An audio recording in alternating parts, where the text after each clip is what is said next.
Ya, shalom Bapak Ibu Saudara. Saat ini saya akan menyampaikan satu materi yang cukup penting, karena materi yang saya sampaikan ini adalah berkaitan dengan kemajuan pekerjaan Tuhan. Kenapa di KPI Alef Magelang itu bisa maju? Nah, ini yang akan saya bagikan untuk saudara. Setidaknya kalau saudara mau rendah hati, saudara bisa nyuntuh. Makanya saya sering memberitahu kepada teman-teman yang kadangkala saya suka melihat ada yang bertengkar begitu. Nah, ini sangat disayangkan. Saya juga pernah mendengar adanya sinode, kalau mau ada pertemuan seperti ini nanti akan muncul dua kubu, ribut sana ribut sini, berusaha untuk rebutan jadi pimpinan sinode. Kalau KPI tidak bisa seperti itu. Kalau ada yang kasak-kusuk malah saya panggil, ganti saya duduk di situ. Kalau saya gampang sekarang, ya, jadi di KPI tidak ada yang kasak-kusuk. Kalau sampai ada yang kasak-kusuk, langsung saya panggil, kamu pengennya apa? Jadi ketua, silahkan ganti saya. Gampang kan? Nah itu, makanya saya katakan, marilah kita belajar berpikir, jangan memperbesar organisasi, tapi perbesar pekerjaan Tuhan. Itu yang saya mau. Ya, wong saya tidak jadi gembala KPI yang nggak apa-apa kok. Saya bahkan tidak punya gelar apapun juga, bagi saya nggak masalah. Yang penting bisa melayani dan dinilai oleh Bapak Yahweh. Ya, itu prinsip saya. Terserah kalau prinsip saudara, ya saya nggak bisa melarang. Ya, karena bagi saya, kalau menyenangkan hati Bapak itu sangat, kita pasti akan dijagai, akan dilindungi, dipelihara. Nah, saya ngomong begini karena saya mendengar, tapi untungnya bukan kehilangan KPI, saudara, tapi untungnya sinode lain. Itu sampai gontok-gontokan, sampai pertemuan kayak gini dijaga polisi. Saya prihatin terus terang. Ya. Lah kita KPI ini ketemu isinya cuma apa? Guyon, ya, ketawa-ketawa, foto-foto, makan-makan, temu kangen, betul nggak Bapak Ibu? Lah kita ini kan satu keluarga, ya tahu ngapain kita ribut satu dengan yang lain?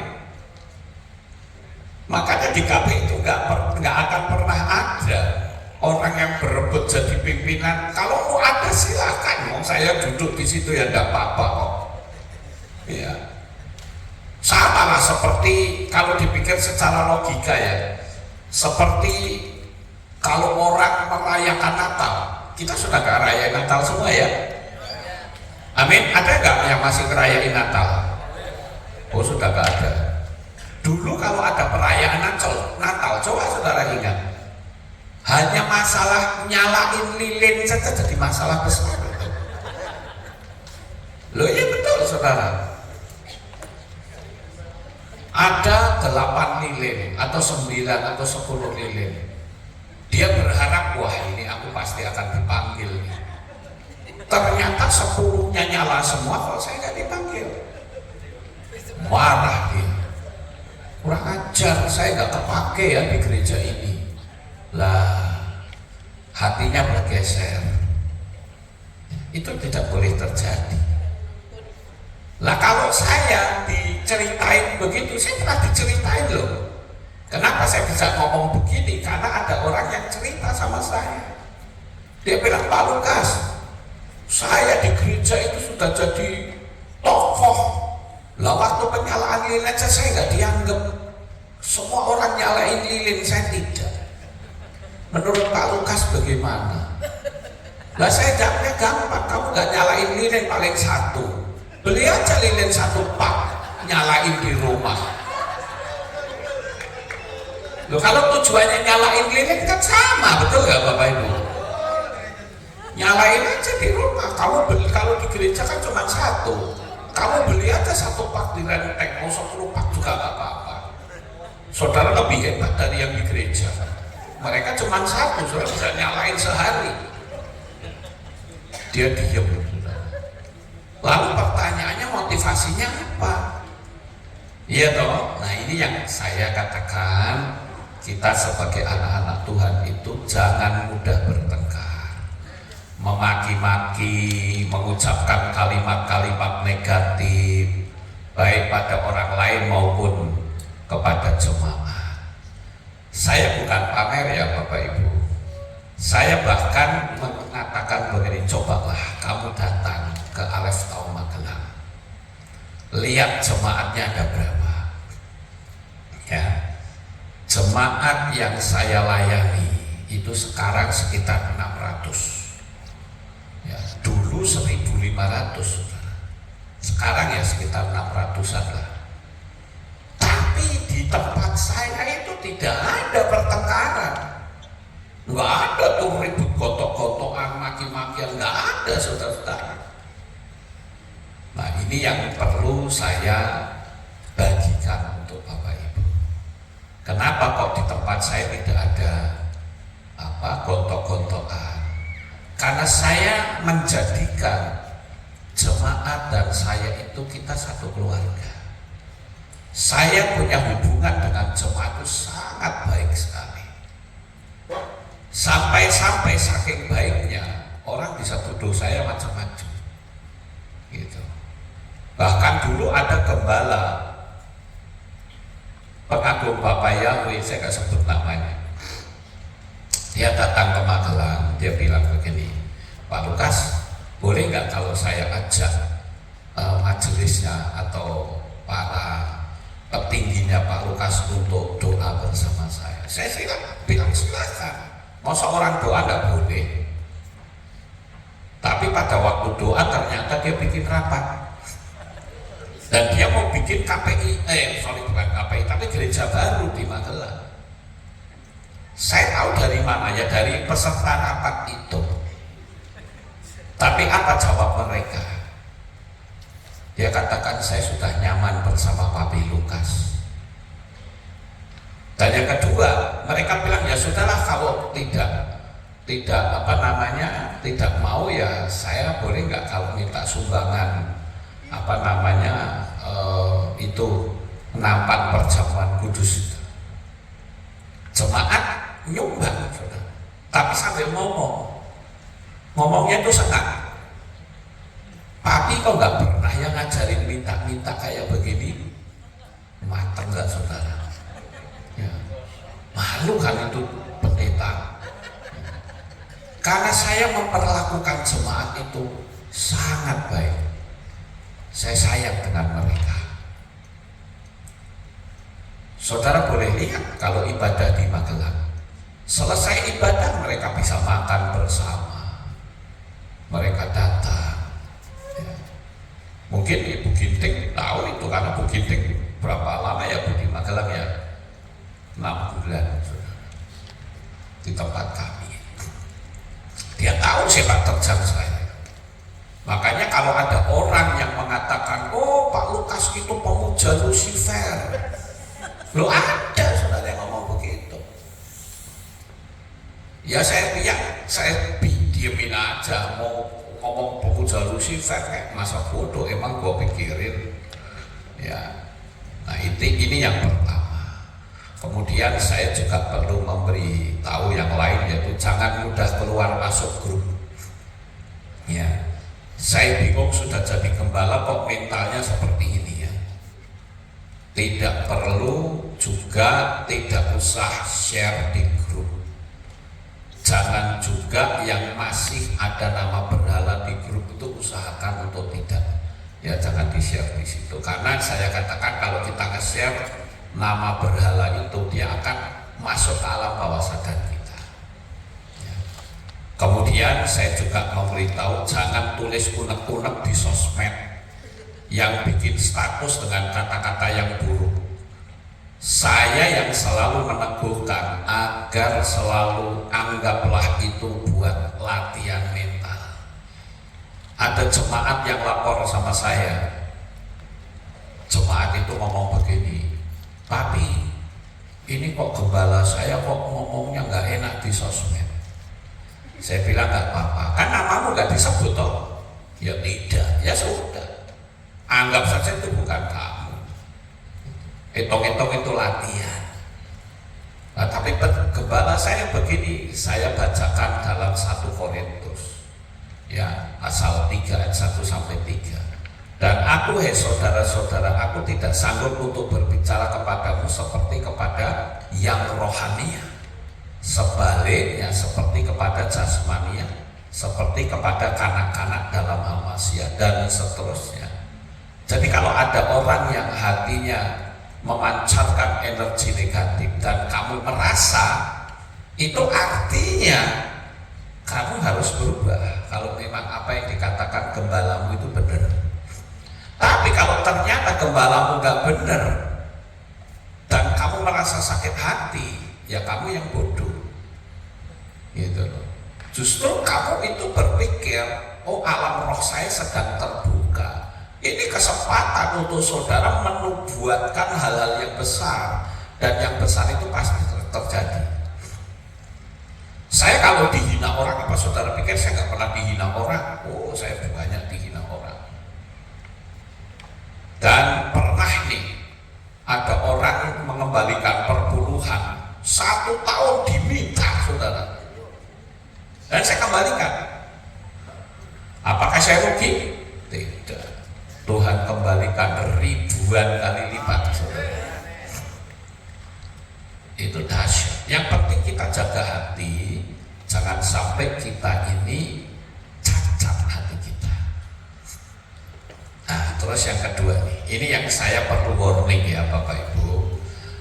Mohon maaf ucapan saya ini mungkin agak kurang nyaman, tetapi tolonglah ditanggapi dengan baik. Jadi Bapak Ibu itu jangan ada satupun yang ngomong jangan nonton YouTube-nya Pak Lukas. Lah saudara harus tahu bahwa subscriber saya itu ratusan ribu, dan saya selalu merekomendasikan kalau dia ada di Manado, saya suruh ke Manado, di tempat di sana ada KPI. Kalau ada di Bandung, saya suruh nonton, saya suruh ibadah di Bandung. Kalau ada di Semarang, saya suruh untuk ibadah di Semarang. Ya, jadi kebanyakan mereka datang itu saya yang nyuruh. Dulu pernah terjadi, saya tidak sebutkan namanya. Gembalanya ngomong begini, kamu jangan nonton videonya Pak Lukas, itu nanti terkontaminasi. Lah jemaat itu ngomong sama saya, bagaimana saya bisa terkontaminasi? Wong saya ibadah di sini yang nyuruh Pak Lukas. Loh, itu bagaimana saudara-saudara? Saya bilang, ya orangnya berkata begini, setiap kali kami ibadah selalu yang dibicarakan itu Pak Lukas katanya. Wah, berarti saya terkenal banget ya. Wah, saya jadi bintang di mana-mana saudara, jadi bahan pembicaraan. Lalu orang ini ngomong sama saya kok ibadah kok nggak dapat mujizat ya, nggak dapat berkat ya. Firman yang disampaikan juga hanya itu saja. Yang saya dapatkan adalah Pak Lukas itu buruk orangnya. Saya bilang kamu tetap bertahan di situ. Lucu ya saudara, di sisi lain saya diolok-olok, di sisi lain saya mempertahankan untuk jemaat tetap di situ. Lucu kan saudara-saudara? Akhirnya sekali waktu jemaat itu telepon saya ada 3-4 orang, dan teleponnya itu nadanya ngancam. Dia berkata begini, kalau papi tidak izinkan kami keluar, ini teman-teman mau pada kembali ke gereja lama. Wah, saat itu saya bilang, ya sudahlah, kalau mau keluar, keluar. Nah, begitu saya bilang ya sudah keluar-keluar, ya bubar habis jemaatnya. Kalau jemaatnya itu subscriber saya semua kok, bubar. Gitu. Nah, ini yang saya perlu kasih tahu kepada saudara sekalian. Yang jadi pertanyaan adalah, ayo siapa yang mau mewakili di sini? Coba tolong siapa yang berani mau menjawab. Siapa atau begini, di mana letak kesalahannya kalau nonton video saya? Padahal mereka terima Bapak Yahweh itu dari video saya, saudara. Ayo siapa yang mau kasih jawab? Justru saya perlu kasih tahu bahwa organisasi lain saja bahkan terang-terangan minta tolong sama saya, terang-terangan loh minta tolong. Dia berkata begini, Pak Lukas, tolong kalau ada subscriber di wilayah saya, tolong kirim jemaat ke tempat saya. Dan saya cukup, saudara. Saya bilang oke. Walaupun saya tahu organisasi itu isinya jelek-jelekin KPI. Apakah saya bilang enggak, aku nggak mau karena organisasi itu jelek-jelekin KPI? Saya nggak akan. Kenapa? Karena yang saya lihat bukan organisasi. Yang saya lihat ini orang cinta Tuhan. Harus saya bawa. Ya. Bagi saya KPI itu nggak ada apa-apanya, saudara-saudara. Yang paling utama itu ya Bapak Yahweh di atas segala-galanya. Untuk apa sih saudara belain KPI? Nggak ada artinya. Yang saudara belain itu ya pekerjaan Tuhan. Saya pernah punya pengalaman, Bapak Ibu. Ini Pak Pendetanya sudah meninggal ini. Saya sebut saja namanya, orangnya sudah meninggal. Namanya Bapak. Sekali waktu dia datang ke Magelang. Dia bilang gini, Pak Lukas, saya mau menyatakan mundur dari GAIN. Dulu masih namanya GAIN. Saya bilang, kenapa ya Pak kok mundur? Ya habis dari sinode saya nggak dapat duit.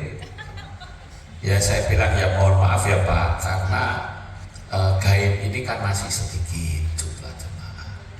Ya iya sih, makanya saya ini ada yang ngasih janji sama saya, kalau masuk ke organisasinya dia, saya nggak perlu sebut namanya, saya akan dapat dana.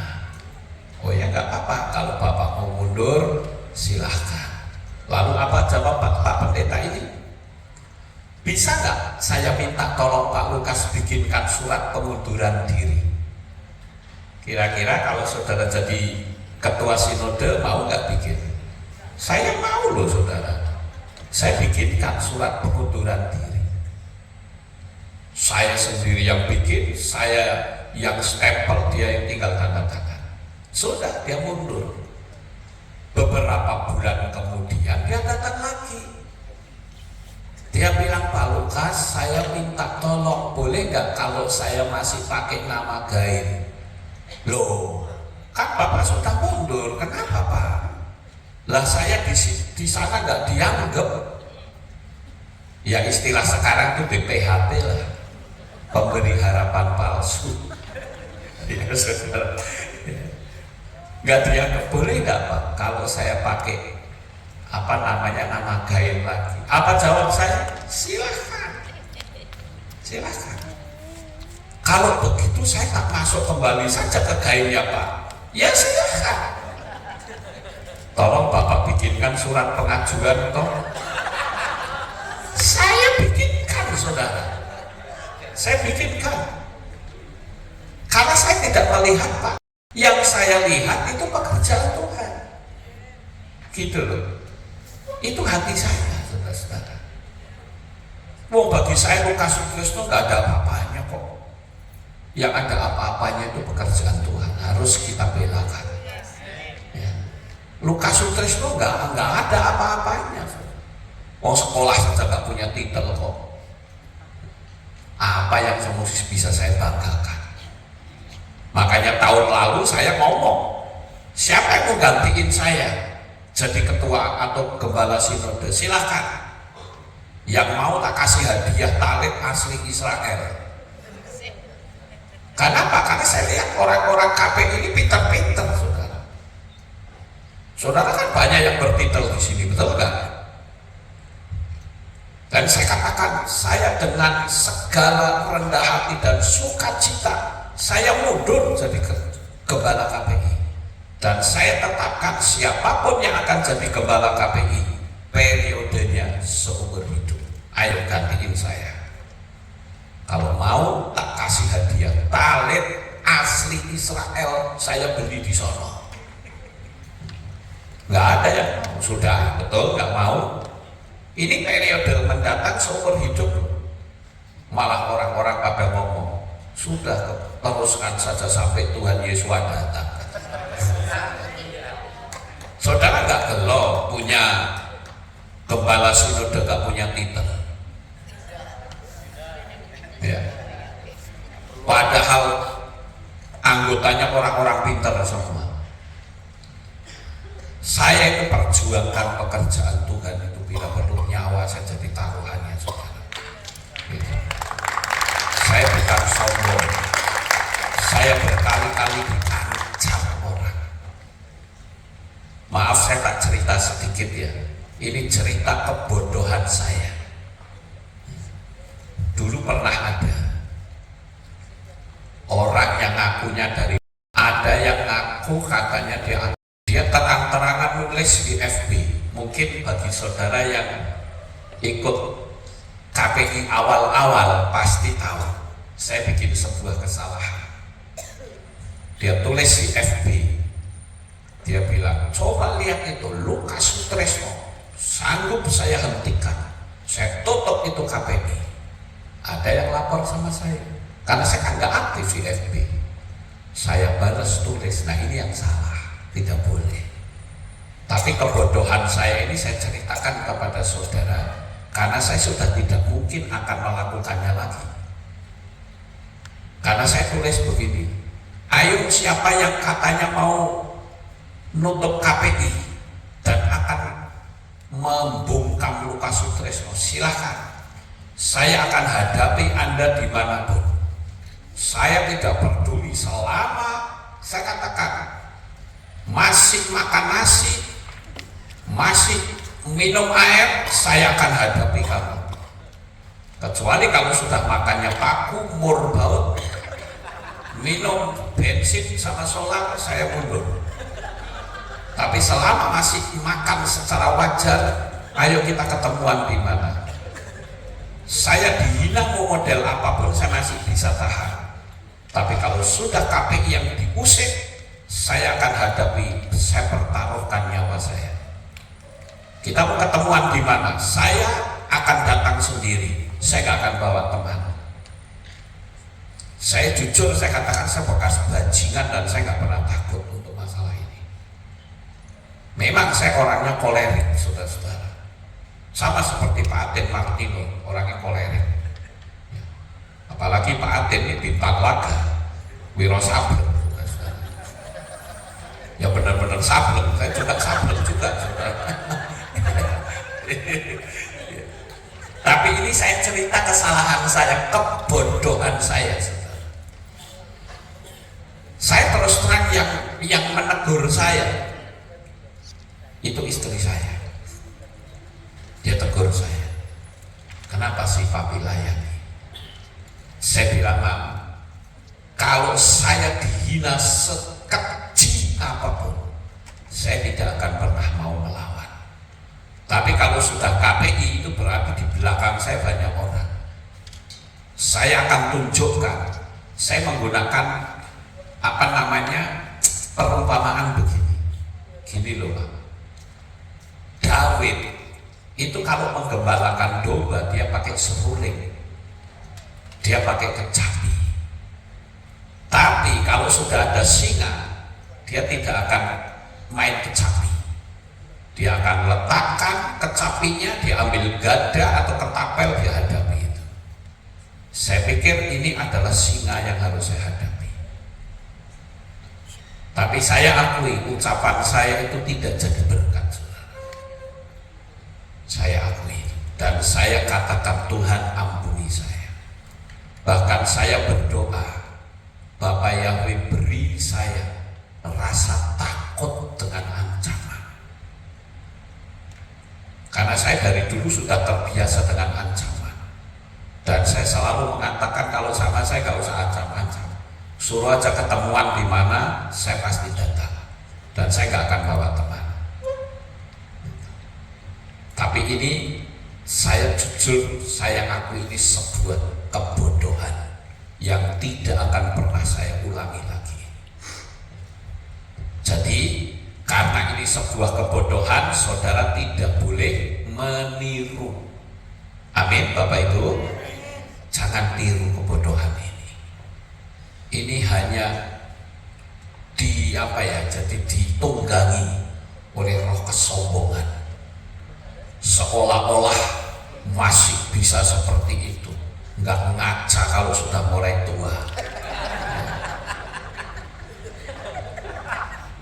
Jadi saya ingin Bapak Ibu bisa menyadari hal-hal yang seperti ini tidak boleh ditiru. Karena sekarang kalau kita menyadari, kita serahkan kembalikan kepada Bapak Yahweh. Malaikat Bapak Yahweh lah yang akan lindungi kita. Ya. Percayalah Bapak Ibu. Jadi memang tantangan dari orang-orang kolerik ya seperti itu. Ya. Saya juga kemarin menasehati ya Pak Atim, kita sama-sama orang gila ya. Kita harus menanggalkan kegilaannya. Saya tahu bahwa orang-orang macam Pak Atim, macam saya ini kadang-kala diucek-ucek di situ. Tapi saya menyadari bahwa saat emosi kita diubek-ubek orang, ini berarti alam supranatural kita terbuka, nubuatkan hal-hal yang besar, dan hal yang besar itu pasti terjadi.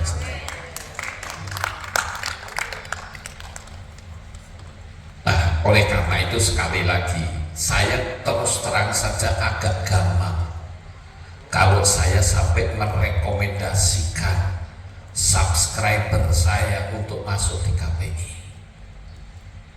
karena takutnya nanti orang itu tersinggung karena tidak boleh nonton video saya. Jadi saya kadang-kala berpikir masukin di KPI atau di organisasi lain. Harusnya saya masukkan di KPI, tapi saya takutnya kalau orang itu tersinggung. Nah sekarang saya mau tanya kepada Bapak Ibu, saudara masih mau nggak saya rekomendasikan subscriber masuk ke KPI saudara? Mau ya Bu? Haleluya. Mau ya Bapak-bapak? Mau, puji Tuhan. Jadi saya masih bisa merekomendasikan saudara. Saya kasih tahu ya, itu KPI Pondok Daud Jakarta. Itu sebagian besar itu subscriber saya. Dan saudara tahu, dari semua saudara yang hadir di sini, yang perpuluhannya ke sinode paling besar itu KPI Pondok Daud. Dan saya ingin saudara semua akan dapat berkat dari subscriber masuk ke KPI saudara. Kita unggul-unggulan supaya apa?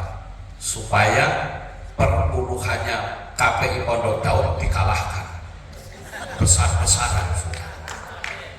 Doa saya supaya perpuluhan saudara bisa mencapai ratusan juta. Itu doa saya. Lah tapi kalau saya merekomendasikan lalu ditolak, tidak boleh nonton, mereka bubar. Betul nggak kira-kira itu?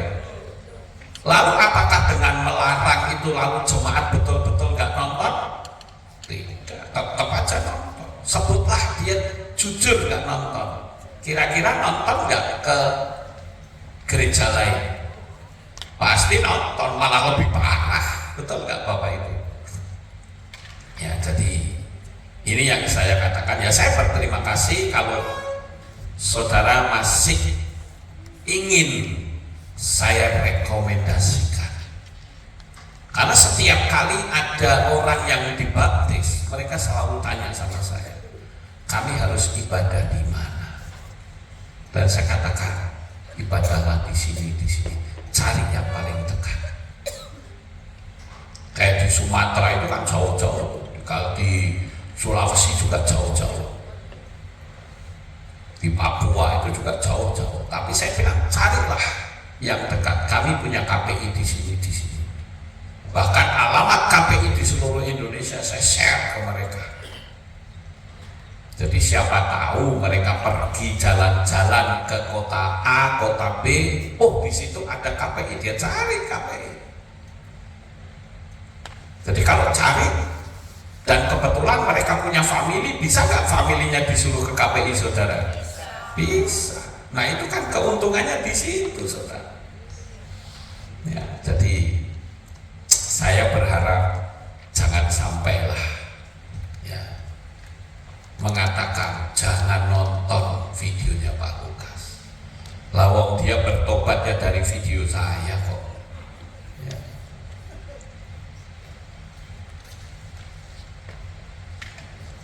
Nah ini juga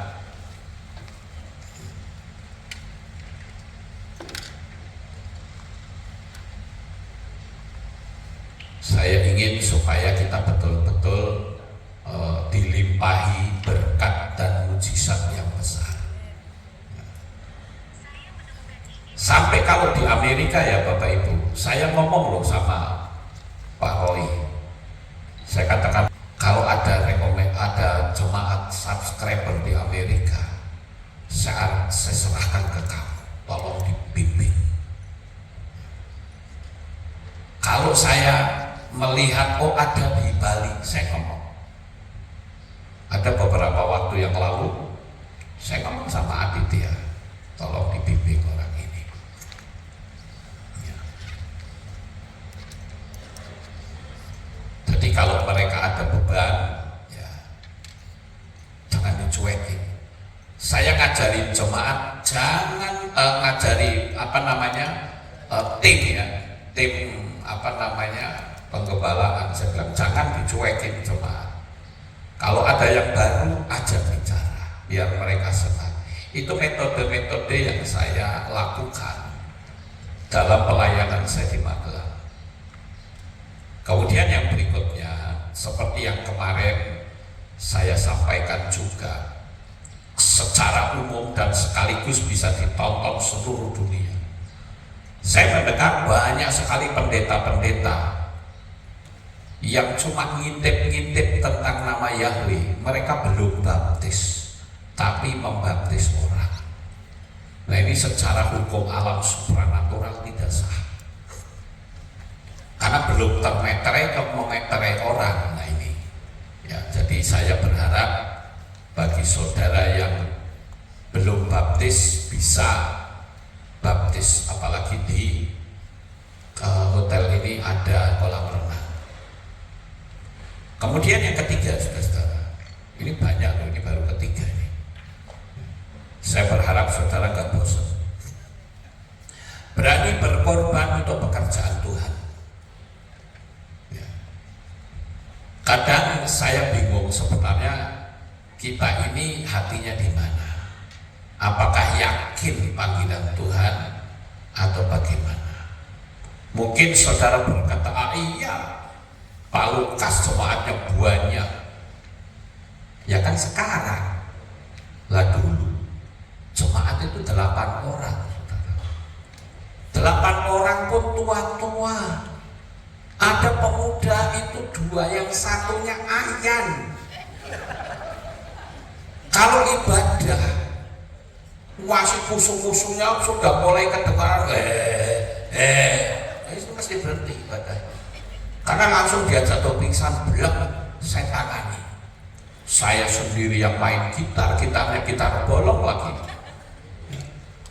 main gitar sendiri, pimpin pujian sendiri, karena istri saya nggak bisa main gitar, bisanya masak, saudara. Saya main gitar sendiri, saya puji-pujian sendiri, saya khotbah sendiri, bubar sendiri. Itu saya lakukan hampir 3 tahun loh saudara. Betul, ini pengalaman saya bagikan. Dan uang persembahan yang saya dapatkan paling banyak top itu 10.000 rupiah. Saya ingat anak saya tuh, istrinya Jameson, waktu sekolah SD di Magelang, saya sampai ngomong loh sama kepala sekolahnya. Saya bilang, Bu, maaf ya Bu, saya belum bisa membayar. Padahal berapa saudara tahu? Hanya 10.000. Saya nggak mampu. Karena saya masuk Magelang itu modalnya cuma bantal 1 dan kamus bahasa Inggris. Hanya itu saja. Sampai saya bilang, Bu, maaf ya Bu, kalau boleh saya utang 10.000, karena waktu itu saya dimintain uang pangkal, saudara. Dan saya nggak punya untuk 10.000. Begitu saya bilang itu, ya sudah Pak, nggak apa-apa wis. Itu bukti bahwa saya itu kritis betul-betul dari nol. Orang lihat kan kadang lihatnya sekarang. Saya hampir tiap hari itu selalu berteteskan air mata. Saya pernah didatangi oleh Pak Pendeta Lim Tiong Pun dari Ambarawa. Dia datang, lu sok minggu khotbah kok yo, nanti minggu kamu khotbah di tempat saya. Saya bilang, baik Om. Secara basa-basi saya bilang, mari Om silakan makan. Padahal dibuka tutup sajinya nggak ada apa-apa. Dia bilang, nggak usah gitu. Dia pulang. Apa yang terjadi saudara? Setengah jam kemudian dia datang lagi.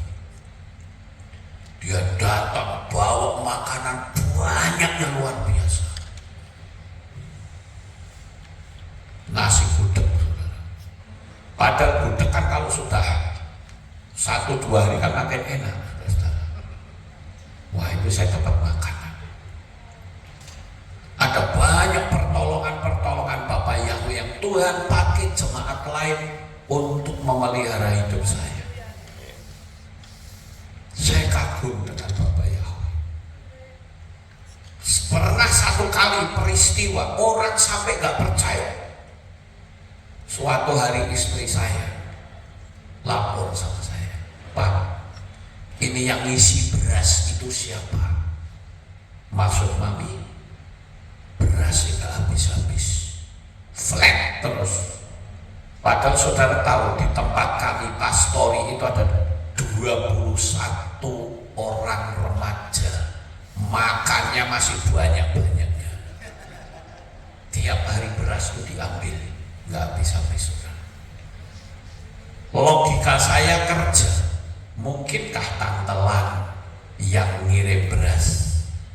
Tapi saya berpikir kalau Tante Lan ngirim beras, mana dia tahu itu tempat beras. Saya tempatkan beras itu di black roti yang mulutnya lebar itu loh saudara.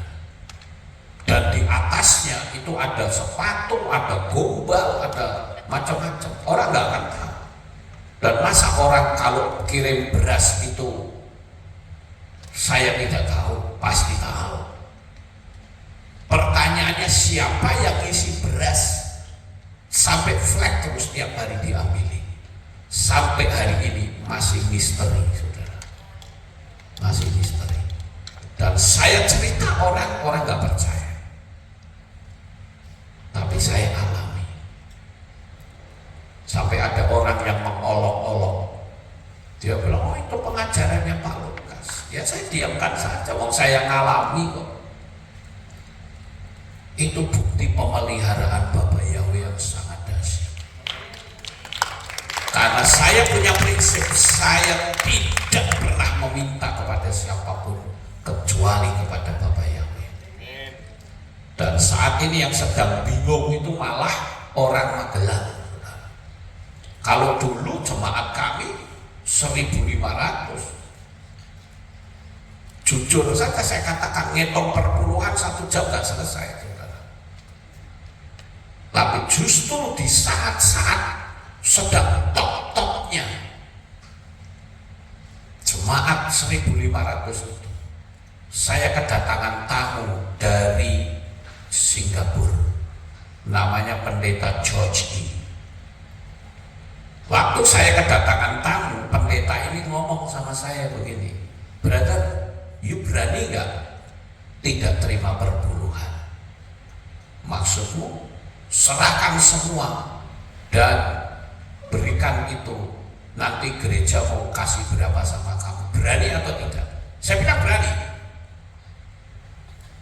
Dan waktu itu saya ngomong sama istri saya, "Mam, jemaat kita ini makin lama makin banyak. Kira-kira kalau perpuluhannya kita serahkan semua ke gereja." Waktu itu saya masih pakai gereja, masih GBI. Saya bilang, "Mami keberatan gak kalau semua perpuluhan kita serahkan?" Dia jawab apa? "Apa yang papi anggap itu baik, lakukan saja." Wow, luar biasa. Sore hari pada waktu ada pelayanan lagi, saya umumkan, "Saudara, hari ini saya menyerahkan kunci kotak. Saya tidak akan mengambil uang perpuluhan sepeser pun. Semua uang yang masuk ke kotak milik gereja." Saudara tahu, jemaat itu banyak yang protes. Biasanya jemaat itu kadang protes mendemo gembalanya. Kali ini mendemo tapi dalam sisi yang positif. Mereka keberatan kalau saya tidak terima uang. Nah, itu luar biasa, saudara. Waktu pas ini. Nah, ya toh, waktu harus tebak. Gak apa-apa, saya berhenti. 5 menit lagi ya. Oke.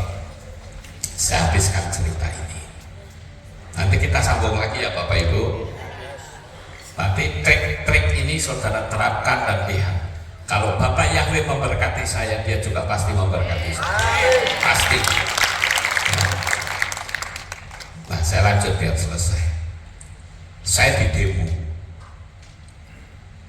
Kenapa? Karena pada waktu itu saya ingat betul ada seorang tokoh yang di Keilang. Saya panggilnya Koh Boga.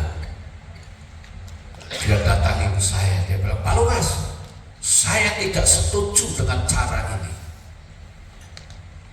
Pak Lukas tuh harus terima perpuluhan dari jemaat." Saya bilang, "Betul. Ini bukan saya dirampas, tapi saya yang menyerahkan." Akhirnya mereka merapatkan dan mereka mengambil satu sikap. Saya dapat persembahan dari gereja. Dan kalau ada jemaat yang menyerahkan uangnya langsung ke saya, jadi milik saya, tetap perpuluhan murni. Tapi kalau masuk ke kotak, dia akan masuk ke bendahara. Dan saya sangat suka cara-cara seperti itu. Jemaat itu bagi saya manis-manis, saudara. Yang pegang bendahara itu adalah Ibu Rosyani Dewi. Dia seorang dokter gigi yang sangat jujur. Kebetulan suaminya juga hadir pada saat ini. Di belakang itu Pak Alip, itu adalah suami dari Dokter Gigi Rosyani Dewi yang adalah bendahara Keilang kami. Walaupun Pak Alip ini sempat meninggalkan Keilang kami selama 11 tahun karena nama Yahweh, tapi dia kembali lagi.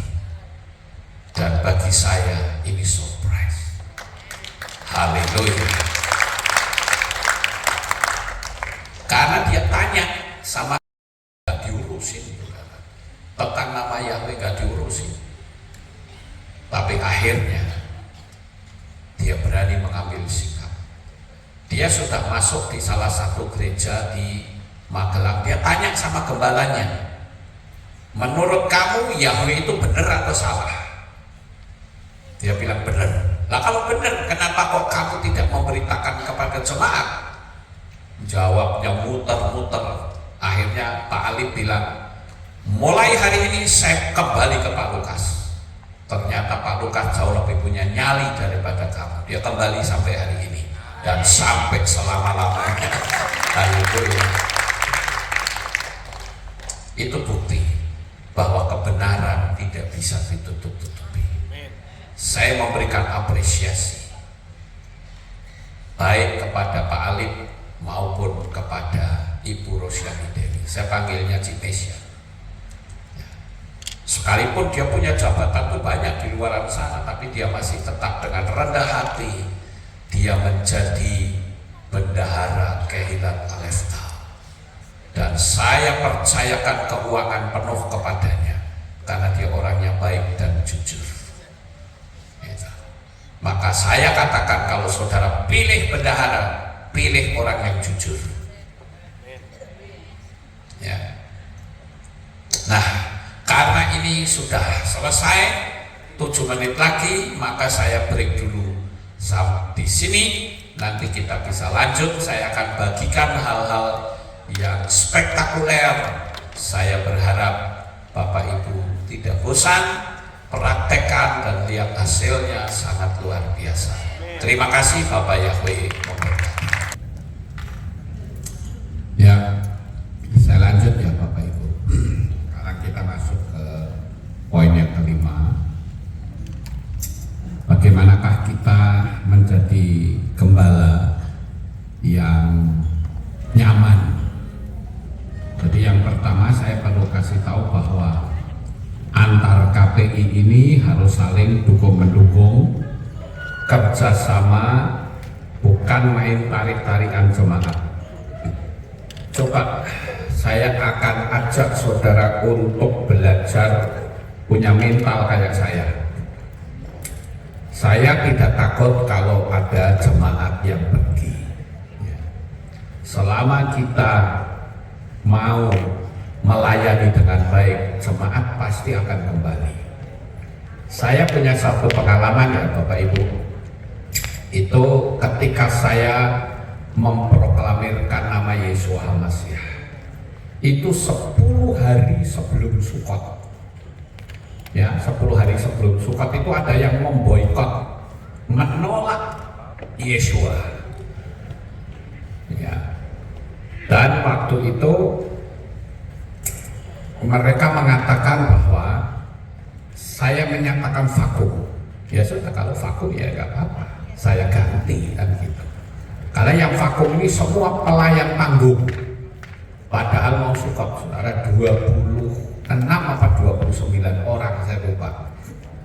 Kalau nggak salah 29 orang. Nah, biasanya mereka itu setiap bulan dikasih persembahan kasih melalui ada satu pengurus yang selalu memberikan persembahan.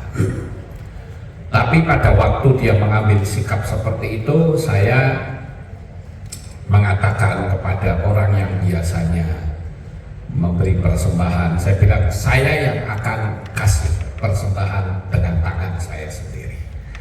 Mereka saya kumpulkan, lalu saya berkata begini, sudah, kamu betul mau vakum, tidak mau pelayanan?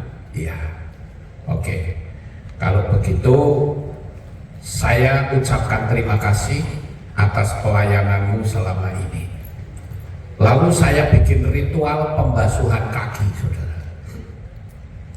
Saya bikin ritual pembasuhan kaki. Saya siapkan ember, kemudian saya basuh kaki mereka. Saya peluk kaki mereka, saya cium kaki mereka. Dan ketika berdiri, saya peluk mereka sambil saya ngulung ke persembahan. Dan saat memeluk mereka, saya katakan, kalau kamu di luar ada masalah, silahkan cari saya. saya akan selalu ada untuk kamu.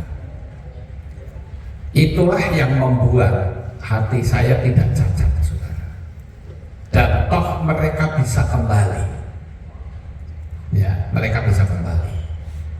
Kemarin saya baru saja membaptis mantan jemaat yang meninggalkan kami. Kenapa kok mereka bisa kembali? Karena kami tetap menjalin hubungan baik. Sekalipun mereka keluar, ya silakan. Tapi dijauhkan kiranya hati saya jadi cacat dengan orang keluar dari kehilangan. Bisa saja menjadi ujian bagi saya. Mungkinkah penggembalaan saya kurang baik? Tapi saya memberikan yang terbaik. Bahkan ada jemaat yang terang-terangan marah luar biasa dengan saya. Ketika ibunya saya baptis, marah besar. Tapi sekarang jemaat itu kembali dan saya baptis. Ibarat seperti seorang anak yang terhilang. Kami selalu jalin hubungan baik dengan mereka. Saya sayang dengan mereka. Saya yakin selama kita menyayangi, transfer roh itu selalu ada. Walaupun ada jemaat yang saking bencinya itu lewat kehilat aja nggak mau, lewat depan kehilat nggak mau. Tapi ketika dia sakit parah, saya yang pelihara dia, saya yang merawat bersama dengan beberapa tim sampai hari matinya. Dan yang sangat disayangkan, ketika dia meninggal itu hujan lebat luar biasa. Padahal orang ini termasuk menurut saya belum ada penyelesaian. Saudara bisa bayangkan kemana rohnya. Tapi kami tetap dengan ikhlas, dengan rela hati kami layani. Nah itu salah satu contoh supaya kita punya mental itu tidak cacat. Mereka keluar itu, saudara tahu di Magelang ada 5 gereja baru loh. Dan saya tidak keberatan. Jadi bagi saya punya prinsip, misalnya lah seperti di Bandung ada 10 KPI, ya silakan. Di Magelang pun saudara mau bikin KPI di depan kehilat saya pun saya gak keberatan, saya dukung 100%. Percaya deh. Dan kalau ternyata jemaat yang saya layani, saya gembalakan pindah ke situ bagaimana? Ya nggak apa-apa. Pokoknya disembah Bapak Yahweh. Paham nggak Bapak Ibu? Karena saya berpikir bahwa semakin banyak KPI semakin baik. Saya katakan begini ya Bapak Ibu. Misalnya nih ada orang mau bikin KPI, tolong dijawab nih ya. Sekali kamu tanya, tolong dijawab. Misalnya ada orang mau bikin KPI, ternyata orang ini dihambat dengan berkata, oh KPI di Magelang harus 1 saja, tidak boleh 2.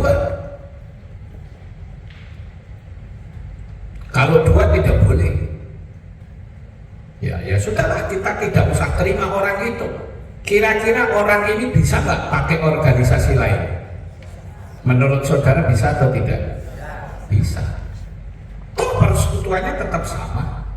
Akhirnya dia nggak pakai KPI tapi pakai organisasi lain. Padahal tujuan supaya KPI itu tidak ada supaya tetap di tempat saya, kan gitu kira-kira. Ya kan? Kalau saya nggak seperti itu, kehilangan saya mau dikepung 10 KPI silakan. Dan saya tidak keberatan. Saya orang nomor 1 yang akan kasih tanda tangan setuju. Gitu loh. Ya, jadi milikilah jiwa yang seperti itu, saudara. Dan saya yakin kalau punya jiwa seperti itu nyaman. Karena yang kita layani itu bukan organisasi. Yang kita layani itu Bapak Yahweh. Apakah dengan dengan saudara misalkan bikin KPI, ngepung KPI saya jadi sakit hati? Tidak. Saya senang bahkan. Mungkin orang nggak suka sama saya, dia bisa masuk ke situ, betul nggak? Itu pandangan saya, saudara. Orang bilang, wah iya Pak Lukas, jemaatnya sudah banyak. Enggak. Mental ini saya pegang dari sejak jemaat 8 orang. Jadi jangan sampai saudara berpikir saya punya mental gini karena jemaat sudah banyak. No, dari jemaat 8 orang. Karena bagi saya lihat itu bukan kepada manusia. Yang saya lihat itu adalah Bapak Yahweh. Amin. Siapa sih Lukas Sutrisno itu? Wong saya katakan saya di KPI ya nggak ada apa-apanya kalau nggak ada saudara. Betul nggak? Bagi saya saudara itu mahkota saya. Ya toh? Lukas itu siapa? Bukan siapa-siapa. Kalau nggak ada gembala-gembala KPI ya nggak ada artinya apa-apa. Saya dengan jemaat pun saya katakan Anda itu mahkota saya. Gitu. Saya sayang dengan saudara semua. Jadi saya berharap kita belajar seperti itu, saudara. Kemudian yang berikutnya yaitu jangan mudah tersinggung. Bagaimana kita ngajari jemaat kalau kitanya sendiri mudah tersinggung? Justru dengan adanya ucapan yang tidak baik itu kesempatan alam roh kita sedang terbuka, segera saja membuatkan hal-hal yang besar. Ya, percaya deh Bapak Ibu, ketika saudara sedang diobok-obok emosinya, itu sebetulnya Bapak Yahweh sedang membuka alam roh saudara lebar. Cepat ngomong yang positif, pasti jadi. Yakin aja. Tapi kadang-kala ketika emosi sedang diobok-obok, yang muncul apa saudara? Lah, itu dia. Saya berani ngomong begini karena saya ngalami. Terus yang berikutnya, kalau ada sidang sinode harus datang. Karena pelayanan saudara kan pakai nama sinode KPI. Kadangkala ngasih perpuluhan aja enggak. Lalu terus di mana loyalitasnya? Maka saya akan memberitahu di grup supaya yang mengembalikan perpuluhan itu siapa, jadi jelas. Saudara pengen jadi gembala kaya atau tidak? Oh nggak mau, ya sudah. Mau atau tidak? Kalau mau, pingin nggak saudara berkata, akan tiba waktunya saya memberikan perpuluhan terbesar di KPI. Haleluya. Sekarang saya kasih apresiasi nih untuk KPI Pondok Daud. Dia perpuluhannya terbesar sekarang. Dan saya yakin tidak lama lagi saudara akan nyusul. Ya, kalau perpuluhannya besar, otomatis pemasukannya juga besar. Jemaatnya juga semakin besar. Itu. Nah, karena Bapak Yahweh betul Bu. Nah, sekarang saya lanjut. Ada orang yang mungkin bertanya, kapan ya fellowship? Nah, itu membuktikan kalau tidak membaca grup gembala. Kok ketawa? Mungkin kerasa kali ya. Ya sudah, nggak apa-apa. Ya. Padahal itu penting ya. Jadi ya tolonglah dibaca grup gembala. Terus yang berikutnya nih, yang ke-9. Masih banyak soalnya, jadi saya percepat saja. Jangan menjadi gembala yang tukang hutang. Akan berbahaya buat pelayanan saudara. Kenapa? Karena saudara nanti bisa dihina orang, bisa dimaki-maki orang. karena saudara belum bisa bayar, dikutuki, bahkan bisa punya predikat sebagai benalu, bisa juga berurusan dengan hukum. Saya pernah dengar nih, tapi bukan di KPI sih, ya, di sinode lain. Sinodenya pun tidak saya sebut, nama pendetanya juga tidak saya sebut. Itu tiap bulan itu ada datanya, siapa yang mengembalikan perpuluhan dan siapa yang belum. Nah itu ditagih, saudara. Nah itu sebetulnya jangan sampai seperti itu. Justru ketika dia belum mengembalikan perpuluhan, ditanya ada beban masalah, iya nih, keuangan saya sedang morat-marit, ayo kita berdoa supaya Bapak Yahweh memberkati perpuluhan bisa 10-20 kali lipat dari waktu yang lalu. Kira-kira kalau jemaat seperti itu kan senang atau tidak? Senang, dan pengharapannya bangkit. Tapi kalau dia ditagih, kamu kok belum mengembalikan perpuluhan ya, itu jemaat bisa jengkel. Karena apa? Karena jemaat sedang terpuruk, sudah terpuruk, dimintain perpuluhan lagi, marah bisa, saudara. Tapi kalau kita mendoakan, jemaat akan punya pengharapan.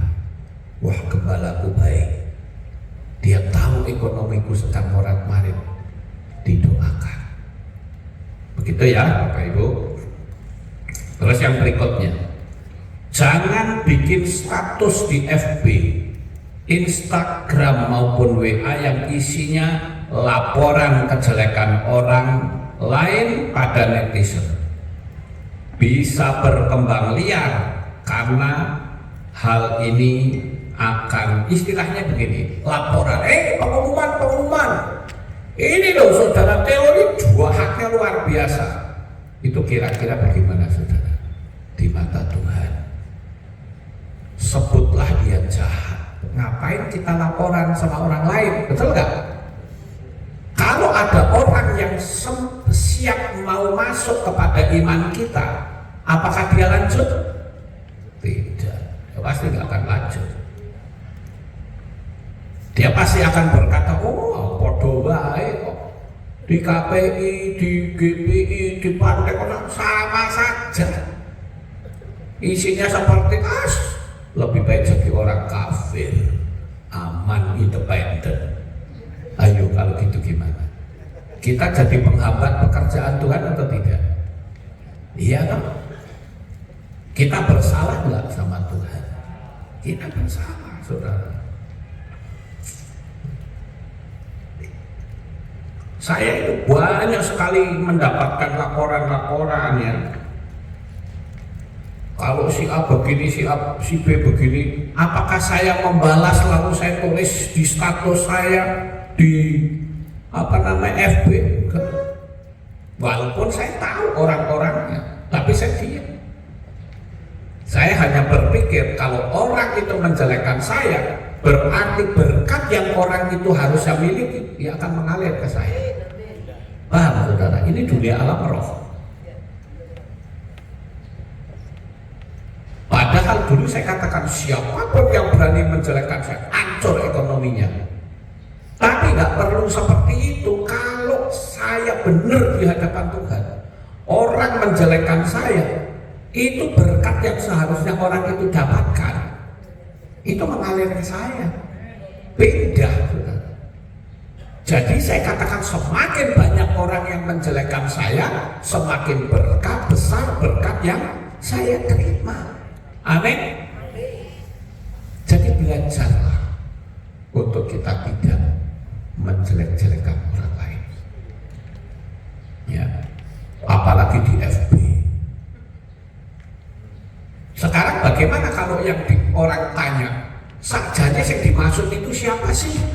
Ayo berani jawab atau tidak? Pasti nggak berani, bukan? Nggak berani sebut nama. Lah itu kan kita jadi pengecut namanya. Jadi ini kita belajar saudara. Ada yang pernah ngomong sama saya, "Anu Kas, ini orang ini kok begini, laporin aja sama polisi." Ngapain? Nanti saya jadi tukang pelapor, saya menjarakan puluhan orang. Apakah hati saya sejahtera? Tidak. Bagi saya orang jelekin saya berarti berkat dia lari ke saya kok. Iya kan? Ini dunia alam roh, saudara. Saya ngomong jujur, saya tidak sakit hati, karena bagi saya itu juga menjadi latihan. Kan firman Tuhan katakan, kamu akan menerima kuasa kalau Roh Kudus turun atas kamu. Tahu dalam bahasa Jawa, ayat itu dalam bahasa Jawa dikatakan begini, kowe bakal nompo kaseten yen Roh Kudus menguasai hidupmu. Artinya kita akan menerima kesaktian. Lah orang sakti itu apa, ditembak sakit nggak?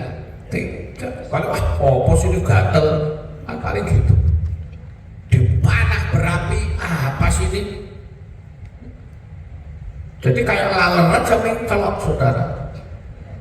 Tapi kalau orang yang nggak sakti baru kena angin sempripit, wah marahnya sudah menjadi-jadi, nggak sakti. Lah kapan kita mau praktek firman Tuhan? Prakteknya adalah ketika kita dihina, ketika kita dilecehkan, ketika kita dicaci maki, ketika kita difitnah. Kalau saya gampang, saya sudah proteksi diri saya. Siapapun yang memfitnah, siapapun yang menjelekkan saya, siapapun yang mengirimkan energi negatif kembali ke pemiliknya. Saya sudah proteksi diri saya sendiri. Nah itu jadi saya katakan ya kita harus belajar lah. Jangan sampai kita menjelek-jelekan. Kenapa? Ya ada pepatah dunia lah yang berkata dinding-dinding juga punya telinga. Kalau saya nggak dinding punya telinga, saudara. Itu istilah. Jadi saudara ngomong, itu dinding itu dengerin kita. Nah itu betul Bu. Itu. Kemudian yang ke-11, seorang gembala jangan memiliki mulut ember. Ya, cerita sana sini hal-hal yang buruk.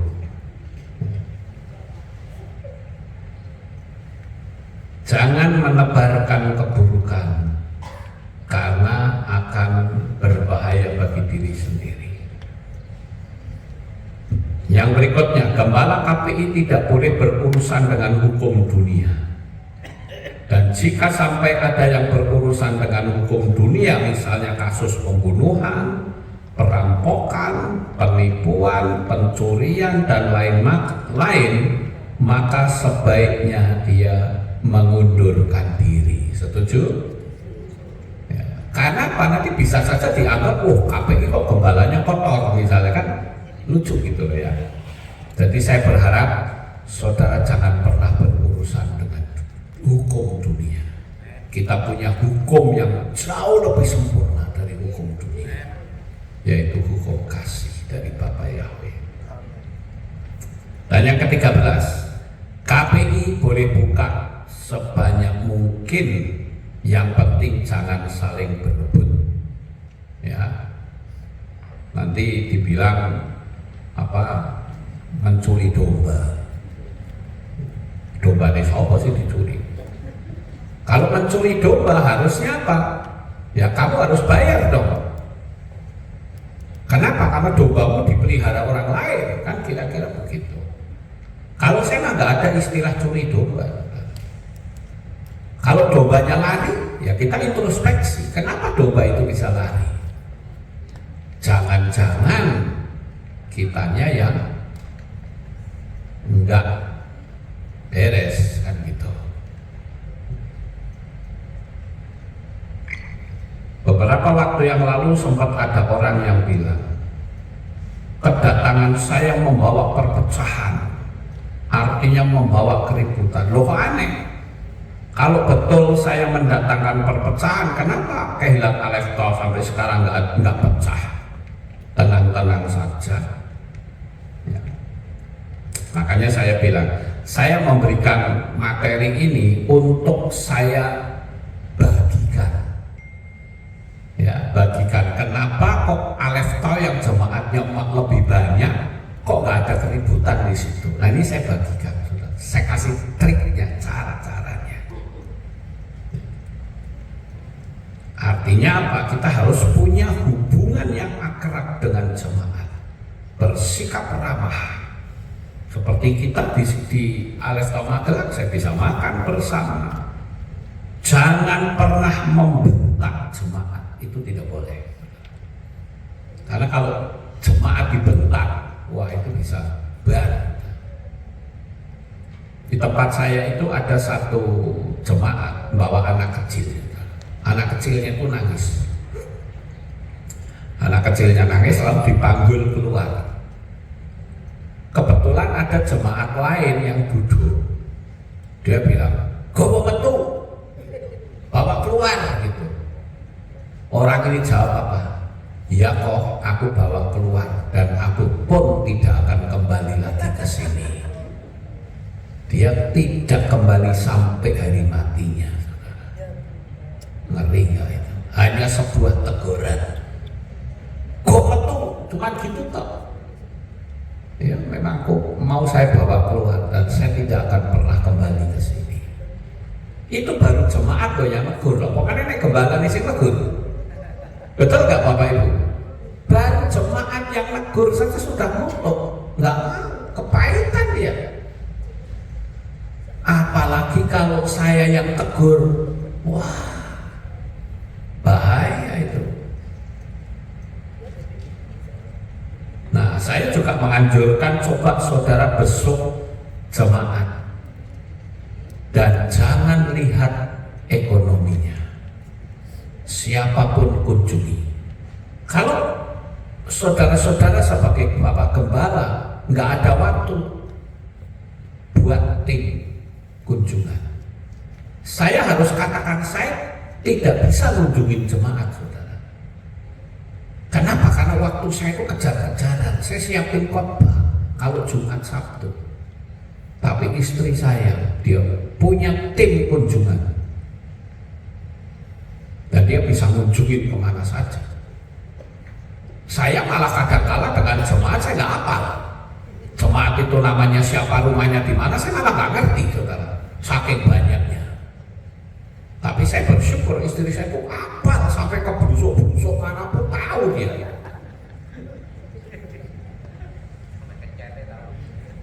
Ya mungkin kalau perempuan lebih care kali ya. Saya kalau kadang ditanya, "Papi tahu nggak yang ini?"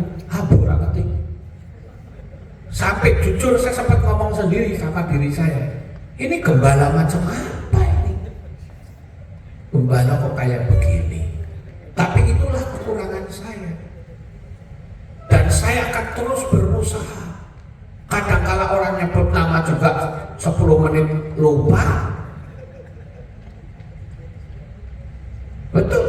Saya jujur nih, saya ngomong nih ya, saudara yang hadir di sini, saya tidak semua hafal nama saudara. Kecuali kalau saudara sering komunikasi sama saya, pasti saya tahu. Tapi kalau enggak, ya dipermaklum saudara. Kadang-kala istri saya tanya, "Tapi tahu nggak seperti ini?" Nggak tahu. Tapi dia ngerti. Makanya saya bersyukur dia jadi tim berkunjung, tim besok, tim kunjungan tiap hari Sabtu. Mesti berangkat jam 2, pulangnya jam 8 malam. Tiap Sabtu. Dia ngerti, oh ini nggak datang, ini nggak datang, ini nggak datang. Dan yang lebih hebat lagi, dia tahu rumahnya, saudara. Kalau saya malah nggak tahu rumahnya. Nah, jadi saya katakan, ayo kita belajar untuk memperhatikan jemaat.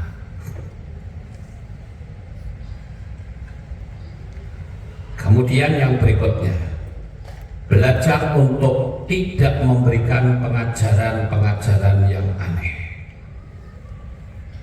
Misal, nggak boleh naik kereta Bima. Lo ada yang ngajarin gitu, nggak boleh naik kereta Bima. Bima itu kan dunia perwayangan. Nggak boleh makan buah naga. Lo ada yang ngomong begitu. Karena apa? Itu naga, naga itu setan. Jadi kalau kita makan buah naga, kita makan setan.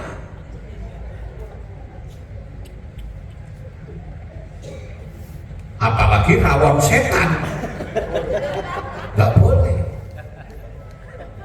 Padahal yang dimaksud rawon setan itu rawon yang pedas, saudara. Bakso setan juga ada lagi, itu karena pedas gitu loh. Lalu jangan dirohanikan. Nggak boleh kita naik kereta Bima, nggak boleh kita makan rawon setan. Nah, kemudian perempuan tidak boleh menjadi gembala, tidak boleh membaptis. Di KPI ini tidak ada seperti itu. Di KPI laki dan perempuan itu sama. Kenapa? Karena firman Tuhan bilang kamu adalah imamat yang rajani. Gitu loh. Nanti dibikin dalih, kan tidak ada imam perempuan. Nah terus kalau gitu ayat itu nggak berlaku dong berarti untuk perempuan. Ayo.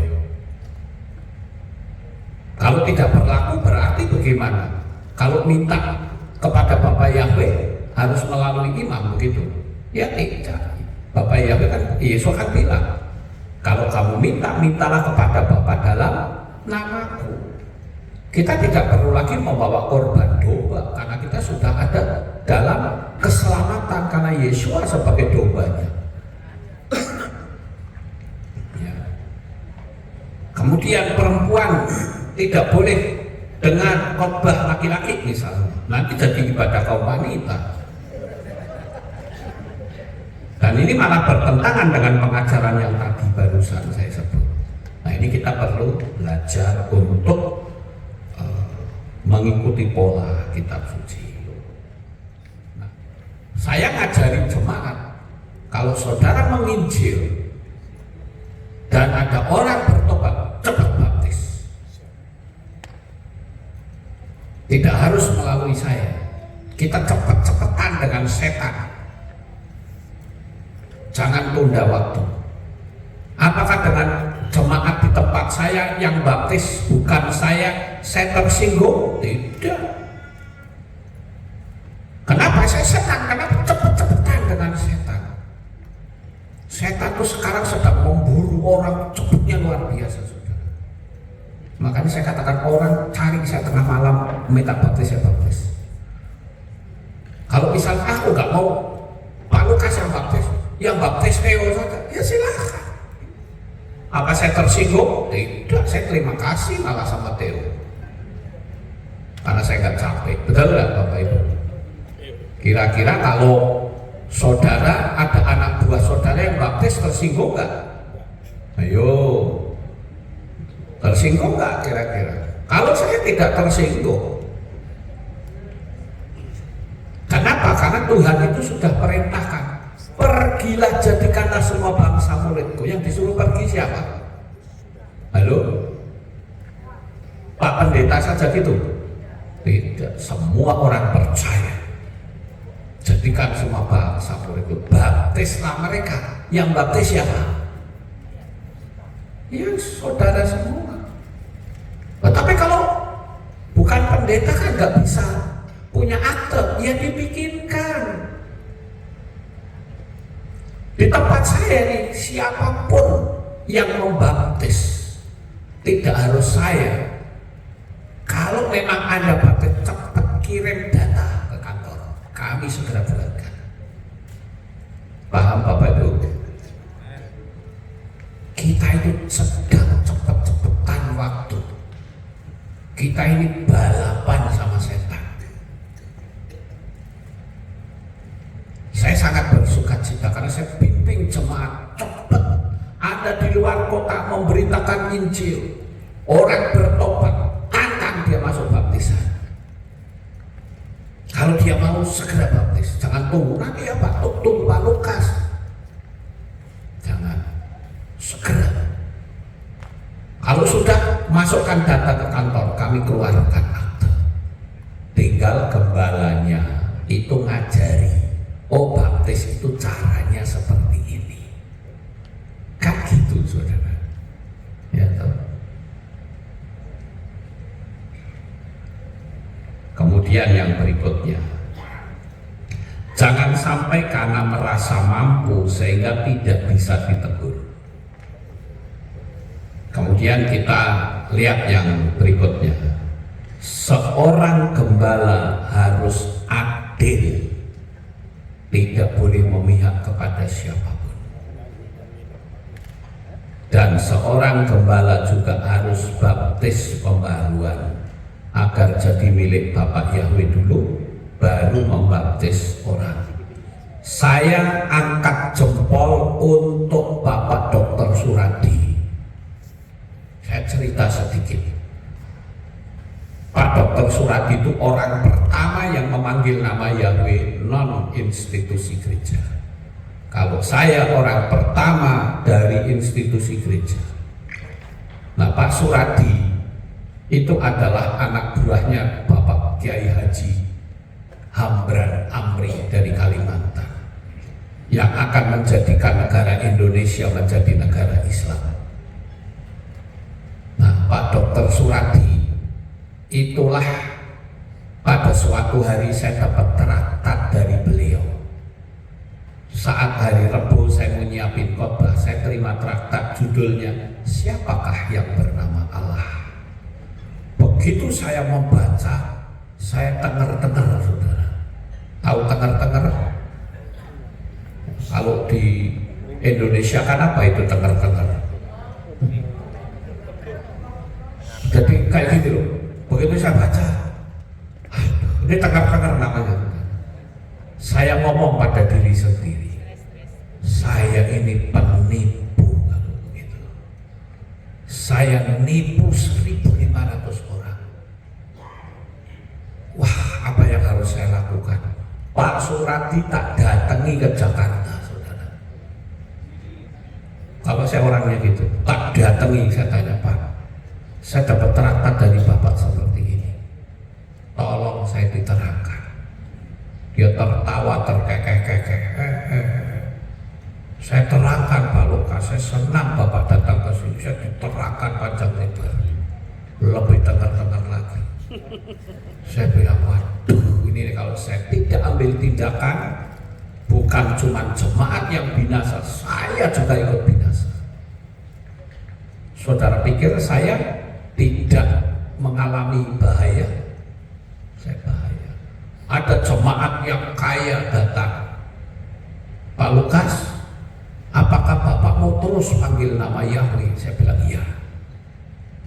Saya kasih tahu Pak ya, gereja kita itu adalah gereja yang terbesar dan terbanyak di Kota Magelang jemaatnya. Kalau diibaratkan perusahaan, kita itu perusahaan yang sudah di atas angin. Kalau nanti Pak Lukas panggil nama Yahweh, jemaat lari, kita rugi Pak. Saya bilang ya betul. Tapi masalahnya ini bukan perusahaan dan saya tidak sedang cari uang. Jadi mohon maaf, saya akan tetap panggil Yahweh. Dia bilang ya sudah, kalau panggil Yahweh saya cuma sarankan, saya bukan tidak terima, tapi tidak harus sekarang kan. Saya bilang saya maunya sekarang, karena kita kalau pengen masuk surga kan duluan. Saya bilang gitu. Ya sudah, kalau begitu saya tak mundur. Ya sudah, tidak masalah. Apakah dengan mundurnya dia jujur? Tidak, diteleponi coba. Pak Lukas sesat itu panggil nama Yahweh. Saya tahu resikonya. Nah, kembali ke cerita Pak Suradi. Sebelum pelayanan saya bilang begini, Pak Surati, saya jujur saya kagum dengan keberanian Bapak. Bapak orang pertama yang berani memberitakan nama Yahweh. Tapi sayang Bapak belum selamat. Dia kaget saudara. Loh kok Pak Lukas bisa bilang begitu? Saya mau tanya, Bapak dibaptis dalam nama siapa? Lalu dia tanya, emangnya Pak Lukas sudah dibaptis? Oh sudah. Siapa yang membaptis? Oh saya yang baptis Pak Yakub. Bapak Yakub siapa yang baptis? Ya saya nggak tahu. Tapi ya sudah saya diamkan saja. Karena dia mau pelayanan. Begitu selesai pelayanan mau tidur di hotel, saya bilang Pak tolong jangan didebat.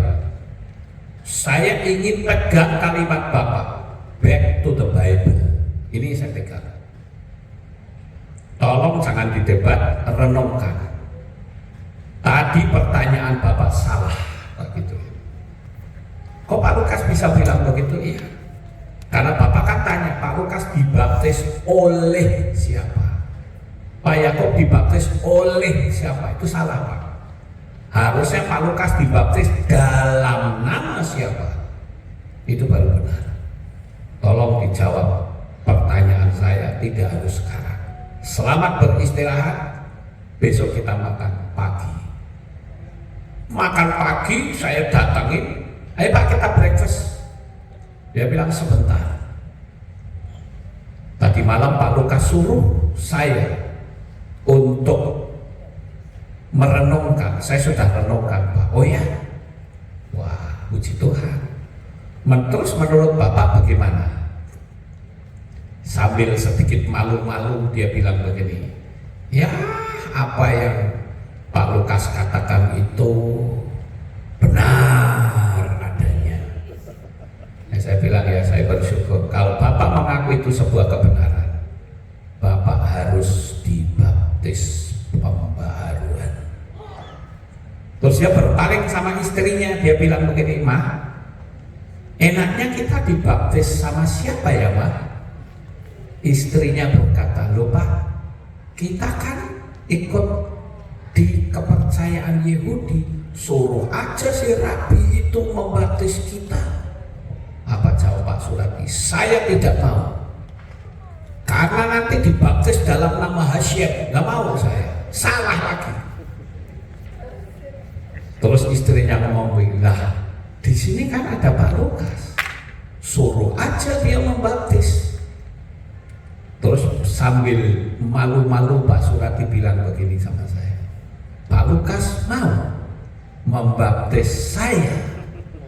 Sambil tertawa saya bilang begini, Pak coba Bapak lihat jam, hari ini jam 10, tanggal 10, bulan 10, saya tunggu 10 tahun. Apakah itu satu kebetulan? Oh iya, ya sudah sekarang. Kebetulan waktu itu ada teman saya Mulyanto, pendeta Mulyanto dari GBF. Saya bilang, Bun, aku tak baptis Pak Surati shooting untuk buat kenang-kenangan. Dan Pak Surati saya baptis di permandian Hotel Puri Asri, tempat saya inapkan dia. Sambil saya memberikan penerangan, saya bilang, saya angkat jempol untuk Bapak. Yang pertama, Bapak itu umurnya jauh lebih tua dari saya. Saat itu umurnya sekitar 80-an. Tapi Bapak mau menerima saran saya, anak muda seperti ini. Saya angkat jempol untuk Bapak. Dia bilang apa? Kalau itu sebuah kebenaran, kenapa tidak?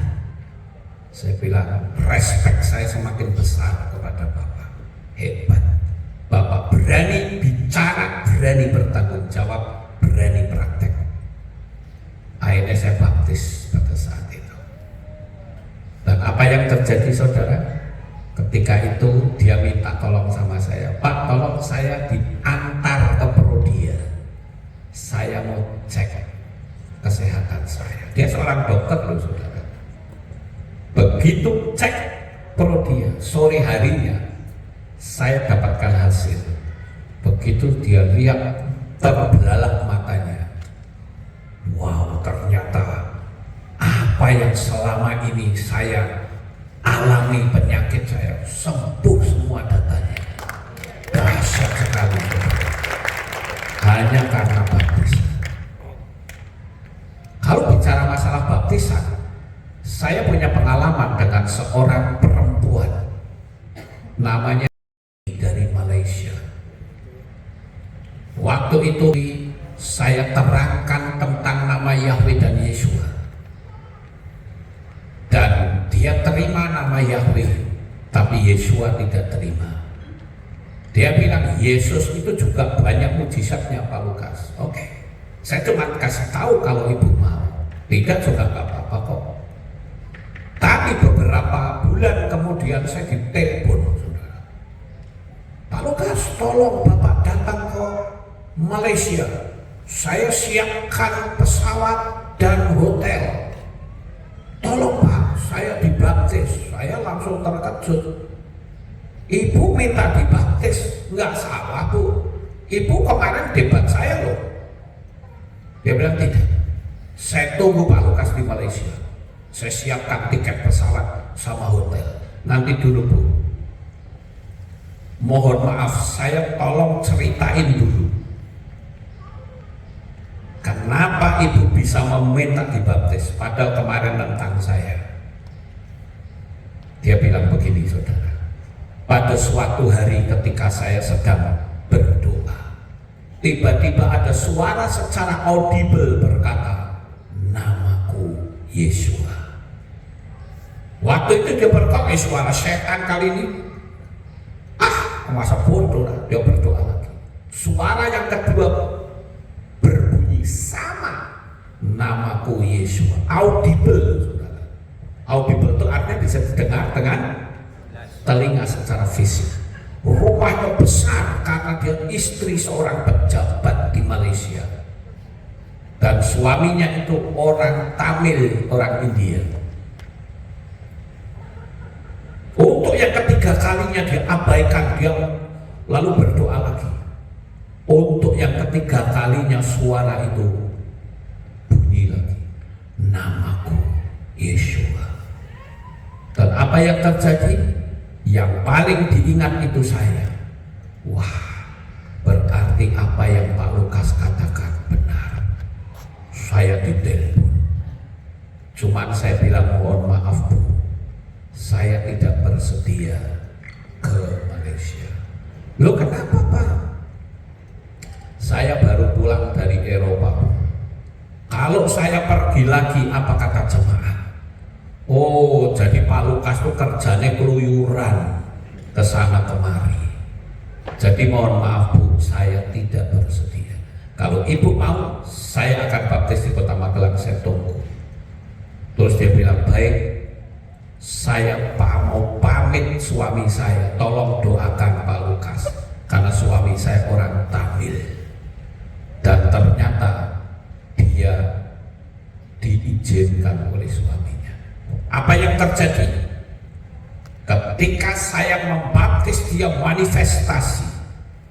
Ketika saya katakan, saya putuskan hubungan saya dengan dua nama asing yang bukan dari Israel. Dia sudah, saya bilang, dalam nama Bapak Yahweh, dalam nama Adonai Yesus, saya putuskan langsung jerit, wah, manifest sudah langsung.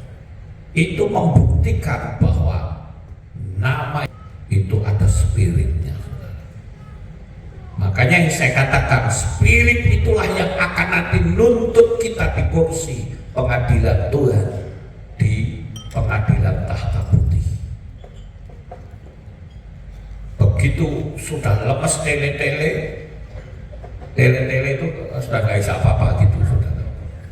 Setelah saya baptis, baru dia bilang, wah ternyata benar. Saya tanya, loh kenapa kok ibu seperti itu? Ada satu kekuatan seperti tangan yang besar mencekik leher saya. Saya bilang, itulah spiritnya Bu. Saya bicara itu tidak main-main. Dan akhirnya ibu ini saya baptis. Dan jam itu juga dia kembali pulang ke Malaysia. Bayangkan saudara, dari Malaysia datang ke Magelang cuma baptis, setelah itu langsung pulang. Di Magelang nggak sampai 1 jam. Waktu yang lalu saya juga membaptis seorang mantan ustadz yang sekarang jadi jemaatnya Ibu Eni tapi sudah meninggal. Namanya Bapak Khairul Anam, ya Bu, jadi jemaatnya Bu Eni. Dia juga datang ke Magelang dari Banyuwangi, hanya baptis saja. Begitu sudah baptis sampai saya bilang, Pak, kita makan bareng Pak. Maaf, kami tidak bersedia karena nanti sore ada pelayanan. Saya tak langsung pulang, yang penting saya sudah dibaptis. Bayangin saudara, Tuhan singkapkan dan getarkan begitu banyak orang untuk menerima baptisan pembaharuan. Haleluya. Makanya saya katakan, saya baptis orang itu mendekati angka 1000, baik yang datang ke Magelang maupun yang streaming. Gitu. Nah, ini sekedar sebuah cerita saja. Kemudian yang berikutnya, ajari jemaat untuk datang beribadah dengan hati yang tulus, bukan jadi tukang kritik. Makanya jadi gembala harus banyak belajar. Beritahu kalau saudara datang dan siap ya dengan komen dan kritikan, itu akan rugi bagi diri sendiri. Beberapa waktu yang lalu saya sempat didatangi oleh seorang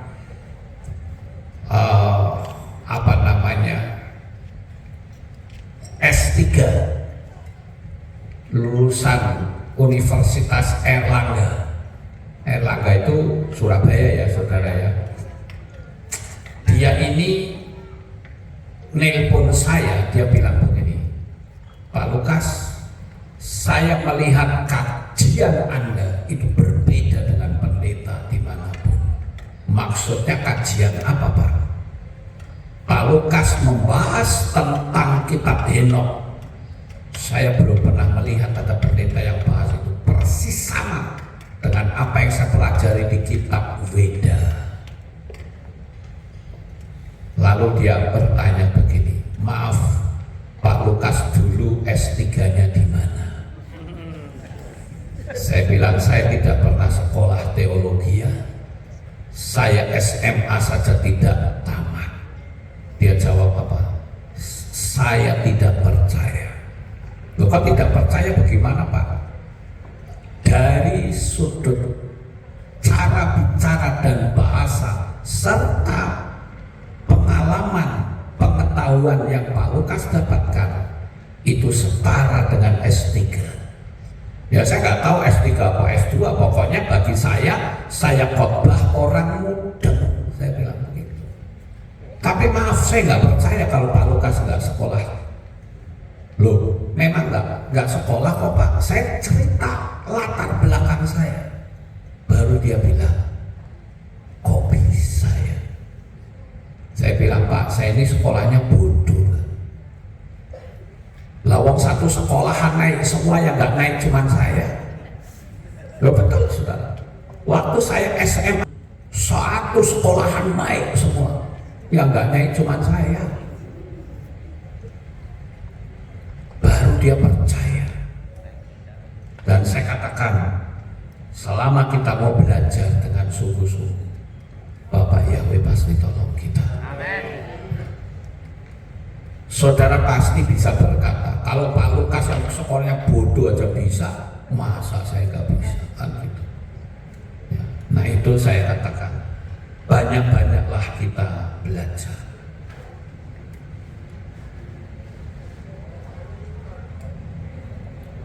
Sekarang yang berikutnya,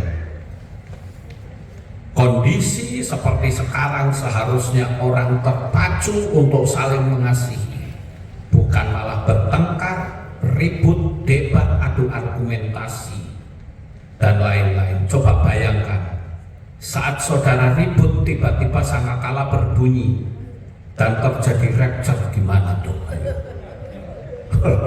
Betul nggak? Iya toh Bu? Oh, orang takut tuh, masih ribut gontok-gontokan, masih buta-butaan misalnya, tiba-tiba ketinggalan kita, ngeri kan? Nah, itu. Kemudian yang berikutnya, kita belajar untuk jangan jadi gembala yang sombong, sehingga tidak bisa menerima koreksi dari jemaat. Dulu di KPI ada gembala, saya nggak perlu sebut namanya. Ketika orang panggil dia, tidak ada embel-embelnya titel, ngamuk saudara, ngamuk. Kamu itu punya etika nggak? Katanya. Itu pernah ditegur sama Nino. Ketika cuma dipanggil nama saja, kamu punya etika nggak? Saya ini kan titelnya apa itu dia sebut? Bukan apa sih? S apa? No. Itu marah dia. Kalau panggil saya itu harus pakai titel. Ngamuk saudara, bayangin. Sombong amat. Marah dia. Waduh, saya bilang ini kok seperti ini ya. Nah, saya juga menganjurkan kalau misalkan ada orang yang khotbah setelah selesai, ya sudah, nggak usah diulas lagi, berkepanjangan, jemaat wis bosen, wis pengen pulang gitu. Kalau sudah ada yang khotbah, sudah, sama seperti kalau saya misalkan ada orang yang khotbah, sudah, begitu amin amin saya kasih. Sekarang kita dengar pengumuman, nggak perlu kita ulas lagi, jemaat itu pasti ngomong wis krungu, aku pengen bali. Jangan berkepanjangan ya. Makanya kalau undang pengkhotbah itu harus yang benar, sesuai dengan iman kita. Nah, ini yang berikutnya saudara, ini sudah hampir selesai ini ya. Gembala jangan main politik, sebaiknya mundur jikalau main politik ya. Harus fokus dengan pelayanan. Buka partai. Ah, itu dia saudara, jangan buka partai. Jangan buka partai saudara. Wah, bahaya nih kalau buka partai ya.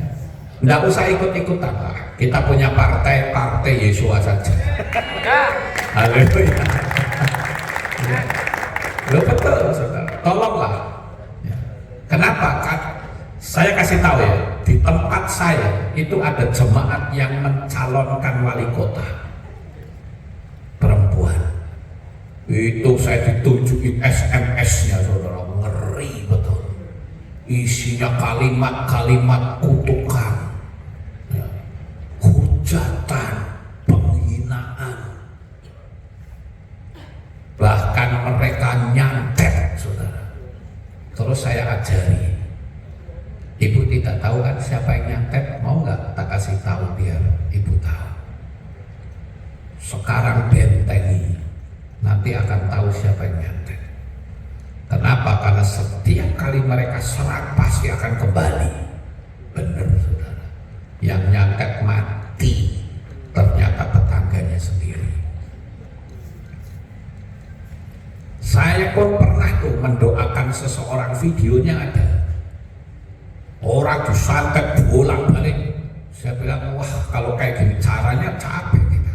Orangnya tinggalnya di Bandung, disantet, saya lepaskan lagi, santet, lepaskan lagi. Akhirnya pas Magelang tumpang tangan, saya mendapatkan paku. Semua kalau dihitung dengan yang paling, saya dipandangkan 16 paku kecil-kecil segini. Saya bilang, mau saya kembalikan kepada pemiliknya. Akhirnya apa? Dukune mati. Dahsyat tuh. Maka saya bilang, kita percaya kepada Bapak Yao itu mbahnya magic saudara. Betul nggak? Mbahnya magic, saudara tahu. anak-anaknya Yakub itu kan ilmunya tinggi. Yehuda itu kalau mau, wah, itu seluruh Mesir kedengeran. Perempuan yang mengandung bisa melahirkan. Loh iya. Terus anaknya Yakub yang namanya Naftali, tahu? Naftali itu bisa lari di atas bulir-bulir gandum. Itu kan ilmu meringankan tubuh. Ya, wah itu luar biasa loh anak-anaknya Yakub itu. Dan saya paling kagum itu adalah Yehuda. Yehuda itu berani nantang Fir'aun terang-terangan. Saudara baca itu kitab Yasher, itu di belakang tak rekomendasikan, ada tuh kitab Yasher, ada nggak pilih? Oh, habis katanya. Kitab Yasher saudara baca, oh itu rame luar biasa. Fir'aun ditantang. Dia sampai katakan, aku bisa menghabisi seluruh kerajaan, hanya diriku sendiri. Dahsyat sekali. Jadi saya katakan, kita percaya pada Bapak itu banyak magic. Saya disantet orang berkali-kali nggak bisa tembus. Saya tahunya dari mana? Ada orang telepon saya, selamat siang Pak Pendeta Lukas. Selamat siang, mohon maaf dari siapa ya? Bapak gak perlu tahu saya. Saya hanya mau minta tolong, maafkan bapak saya. Loh kamu siapa? Saya nggak kenal bapakmu. Iya Pak, saya tahu. Bapak saya itu dukun. Bapak saya itu nyantet Pak Lukas muntah darah. Tolong Pak, Bapak dimaafkan. Saya bilang oke, saya maafkan. Tapi sekali lagi ya, saya tidak punya musuh dan saya tidak kenal Bapak. Dia bilang iya Pak, saya tahu. Oke, saya maafkan Bapak. Ya, terima kasih Pak. Ditutup telepon. Kok saya kok ya lupa, harusnya Kak catat itu telepon. Tan bisa diinjili, betul nggak saudara?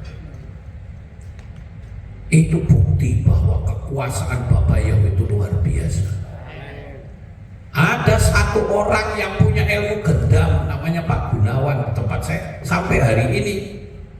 Dia jadi jemaat kami. Itu pun juga gendam saya malam-malam.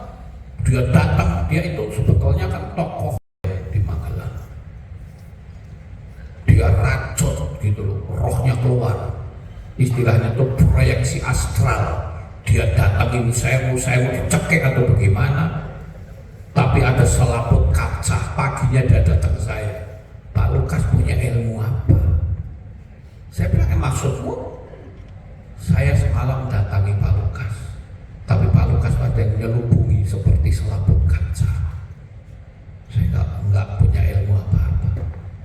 Walaupun dulu saya punya magic, tapi saya tidak bisa menggolkan karena magic saya sudah hilang. Akhirnya Pak dia bertobat. Sampai hari ini masih jadi jemaat kami. Jadi di sini saya katakan Bapak Yahweh itu maha kuasa. Amin. Bapak Yahweh itu dahsyat luar biasa. Tidak habis-habisnya saya kagum dengan dia. Jadi sekali lagi saya katakan, usahakan untuk saudara tidak berkecimpung dalam dunia politik dalamnya saudara. Dan yang terakhir, KPI itu memperbolehkan perempuan itu melayani baik baptis, khotbah, sakramen, apapun, karena kita mengikuti pola dari Yeshua Masya. Jadi saya katakan bahwa inilah pola yang saya jalani saat ini saudara. Saya mohon maaf apabila dalam pengucapan saya banyak hal yang tidak berkenan atau menyinggung perasaan saudara. Tapi yang ada di hati saya adalah saya mengasihi saudara semua. Saya mencintai saudara, saya menyayangi saudara. Doa saya supaya KPI yang saudara pimpin akan terus menjadi semakin bertambah banyak, jiwa-jiwa dimenangkan untuk Bapak Ibu. Amin, haleluya. Saya kembalikan ke Pak Teo.